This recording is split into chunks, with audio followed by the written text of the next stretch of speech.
பாட்டி வீட்டுல ஒரு எலி ரொம்ப நாளா தொண்டை பண்ணிக்கிட்டு இருந்தது. அதை எப்படியாவது பிடிச்சிருந்தோன்னு கூண்டுக்குள்ள ஒரு தேங்காய் துண்டை குத்தி வச்சேன். ஒரு 9 மணிக்கு சத்தம் கடிச்சு எலி மாட்டிக்கிட்டுச்சு. சரி இருக்கட்டும், காலையில எந்திரிச்சு காட்டு பக்கத்துல கொண்டு திறந்து விடுவோம் அப்படின்னு நினைச்சு தூங்கிட்டேன். காலையில பார்த்தா எலி உள்ளதான் இருந்துச்சு.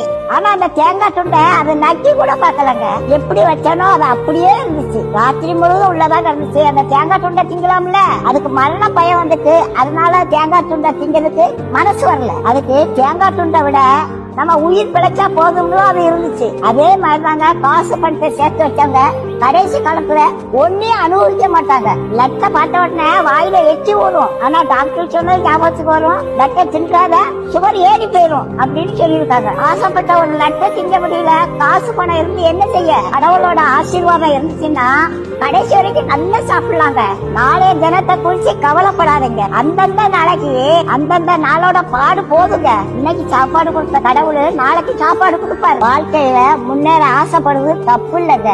எதையாவது பண்ணி எப்படியாவது முன்னேறிடணும் அப்படின்னு நினைக்க கூடாது. அப்படி நினைச்சா ஏதாவது சிக்கல்ல மாட்டிக்கிடுவோம். நம்ம எப்படி சம்பாதிக்கோங்கிறத கடவுள் பாத்துக்கிட்டே இருக்காருங்க. நீதி நேர்மை உண்மை உத்தமமா மட்டும் வாழுங்க. கடவுள் ஒரு நாளும் உங்களுக்கு ஒரு குறையும் வைக்க மாட்டாங்க.